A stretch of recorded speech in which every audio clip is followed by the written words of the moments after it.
Imagine being kicked out of the very house you built with your own two hands. Now, imagine that house is actually a multi-billion-dollar empire, and your bedroom was a messy, grease-stained garage in Los Altos, California. Welcome to the ultimate tech tea, everyone.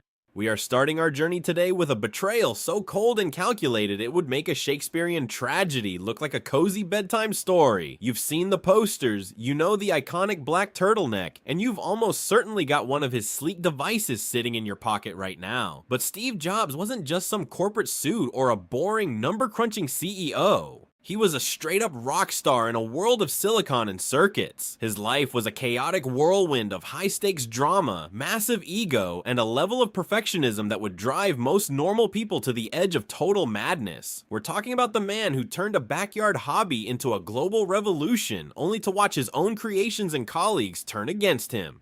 Before we dive into the gritty, unfiltered details of his epic rise and spectacular fall, let's look at the sheer chaos that defined the king of Silicon Valley. From his very first breath in the tech world, Steve was a complete outlier. He didn't just want to build fancy computers, he wanted to change the very way we perceive reality and interact with the world. But every king needs a loyal court, and our story features a cast that is absolutely legendary in tech lore. First up, we have Steve Wozniak, the Woz. If Steve Jobs was the soul and the charismatic face of Apple, Wozniak was the beating genius heart hiding behind the curtain. He was the one actually soldering the logic boards and making magic happen, while Steve was out there dreaming of world domination. He was the ultimate disruptor before that word was even a buzzword. Then, of course, we have the boardroom villains, the men in expensive suits who saw Steve as a dangerous, temperamental loose cannon rather than a visionary.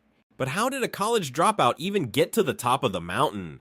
To truly understand the man, you have to understand the unconventional lifestyle and rebellious vibe of his early days. Steve wasn't your typical grade-obsessed student. He famously dropped out of Reed College because he didn't want to waste his parents' hard-earned money, yet he stayed on campus, sleeping on friends' floors, just to audit classes that actually interested his curious mind. One of those was a seemingly random calligraphy class. I know, right? Calligraphy. It sounds like a total waste of time for a guy building the future of tech, but that singular obsession with beautiful fonts and spacing is the exact reason why your Mac looks so much more elegant than those clunky, ugly old PCs. It was this weird, intoxicating mix of Zen philosophy, a strict diet consisting entirely of apples and carrots, and a stubborn, arrogant refusal to follow any established rules that fueled his early success. Then came the big break, and the even bigger heartbreak that followed. Enter John Scully. Steve literally handpicked this guy from the top of PepsiCo, asking him that famous, stinging question that still echoes in business schools today.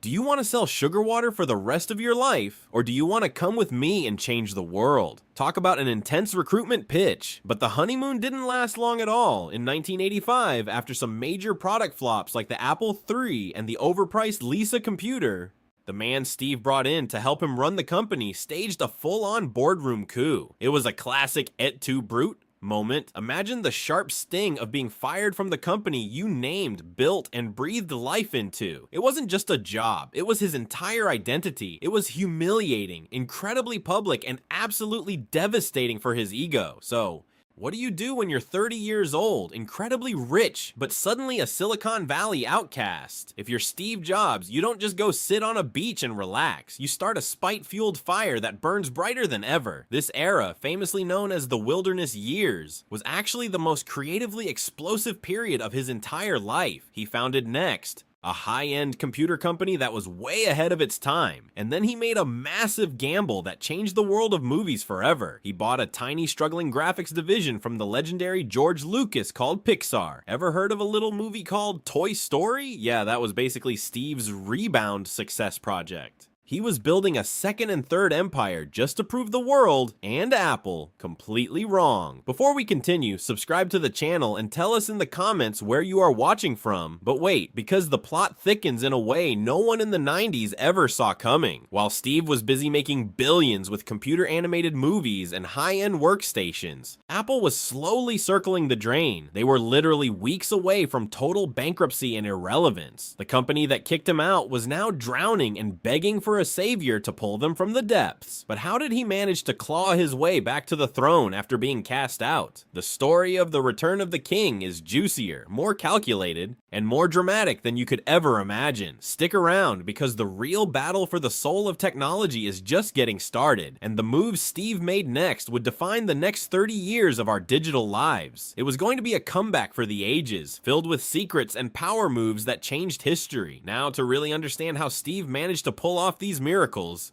we have to talk about his superpower, the legendary reality distortion field. This wasn't some sci-fi gadget, it was an intoxicating mix of intense eye contact, charismatic speech, and a stubborn refusal to accept the word no.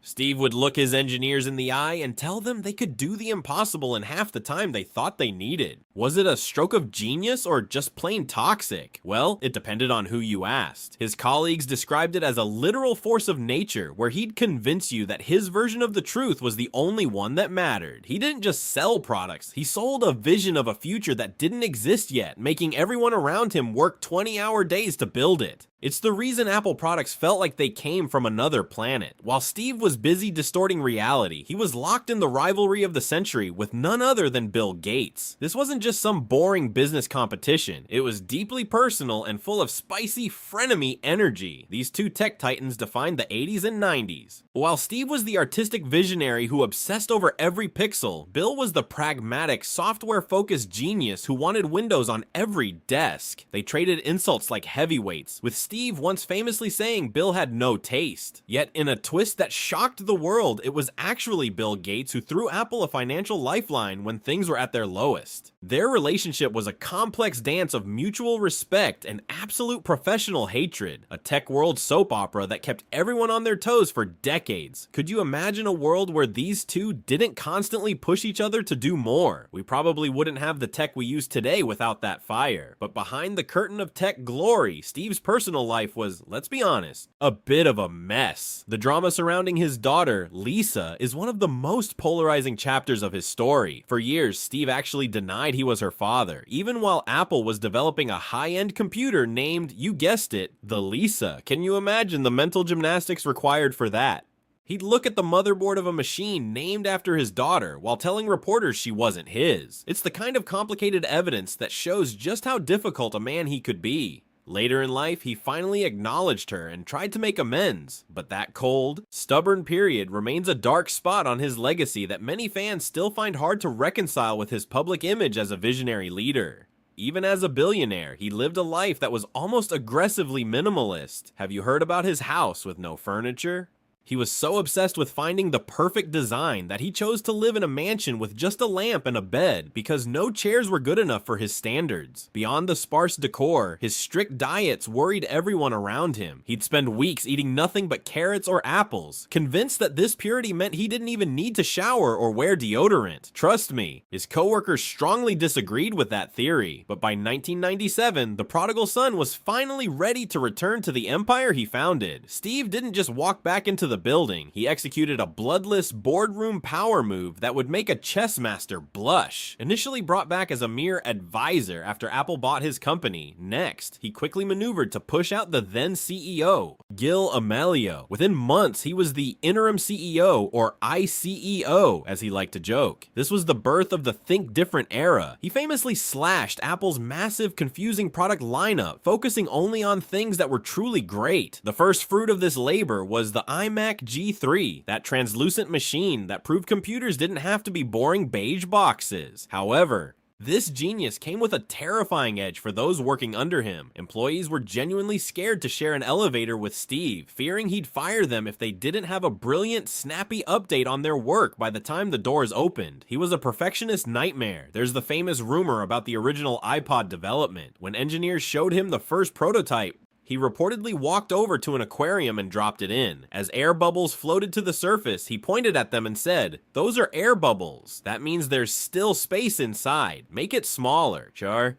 Can you imagine the absolute stress of working for a guy like that? But as these hits kept coming and Apple reached its peak, a dark cloud appeared on the horizon. Rumors about his health started swirling. How long could he keep the secret from the world? The stakes were higher than ever, and time was running out. As the hits kept coming and Apple reached its absolute peak, a dark cloud began to appear on the horizon. Rumors about Steve's health started swirling through the tech world like wildfire, and everyone wanted to know if the legend was losing his spark. This was the Skinny Steve era, a time when every public appearance was analyzed frame by frame by worried investors and eager tech journalists. Can you imagine the pressure of having the entire stock market pinned to your physical appearance? Apple was notoriously secretive about it, using a mix of tactical silence and carefully worded press releases to keep the world from panicking. They knew that without Steve, the very identity of the company felt fragile, but even as he faced the greatest challenge of his life, he wasn't done changing the world, not even close. If you think the iPod was big, then January 9th, 2007 was the day the world actually shifted on its axis. We're talking about the ultimate internet's favorite moment, the reveal of the first iPhone. Steve stood on that stage at Macworld and pulled off the most legendary move in marketing history. He told the crowd he was introducing 3 revolutionary products: a widescreen iPod with touch controls, a revolutionary mobile phone, and a breakthrough internet communications device.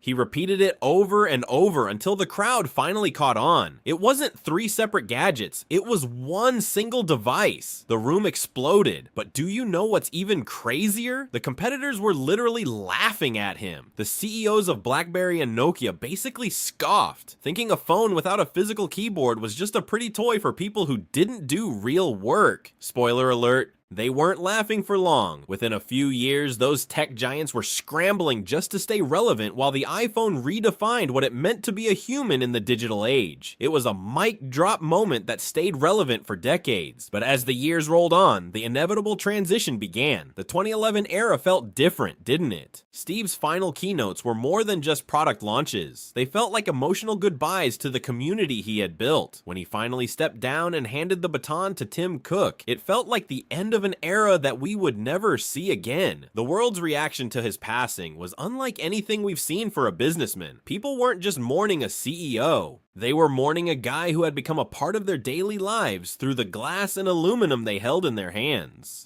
You'd see flowers and bitten apples left at the doors of Apple stores from New York to Tokyo. The light of Apple had finally gone out, leaving behind a legacy that is still being debated today. If you head over to Reddit or X today, you'll see the debate is still raging. Is Steve Jobs a hero of the modern age or a cautionary tale about the dark side of work-hard culture? Some people worship him as the ultimate visionary who gave us the tools to be creative, while others point to his legendary temper and the way he treated his staff as a warning of what happens when a reality distortion field goes unchecked. It's the ultimate Team Steve or Team Woz argument that never seems to die. One was the soul of the machine, and the other was the guy who convinced the world they couldn't live without it. Can you imagine where we'd be if they hadn't met in that garage? Now, let's play the speculation game for a second. What would Steve think of the tech world in 2024? Would he have allowed the Apple Car project to fail after a decade of development? Rumors say he would have either made it the most iconic vehicle on the planet or killed it in a single afternoon. And what about the Vision Pro? You just know he would have obsessed over every millimeter of that headset until the engineers were ready to quit. When it comes to the AI revolution, Steve probably would have found a way to make it feel human, artistic, and magical rather than just a cold set of algorithms. There are even whispers of a Steve Jobs playbook, a series of secret projects and visions he left behind that Apple is still following today. Whether that's true or just tech world legend, his influence is baked into every swipe and tap we make. He didn't just give us gadgets, he gave us a lifestyle and a philosophy that good enough is never actually enough. Is Apple still cool without his one more thing energy? Some say it's more efficient and professional now, but that raw, unpredictable spark of genius feels rarer these days. Could there ever be another Steve Jobs, or was he a once-in-a-century glitch in the matrix of technology? Maybe we don't need another one, or maybe we're all just waiting for the next person to walk onto a stage and change everything all over again. One thing is for sure, the world is a whole lot more interesting because a guy in a black turtleneck decided to think different. Stay curious, stay hungry, and stay foolish. Peace out.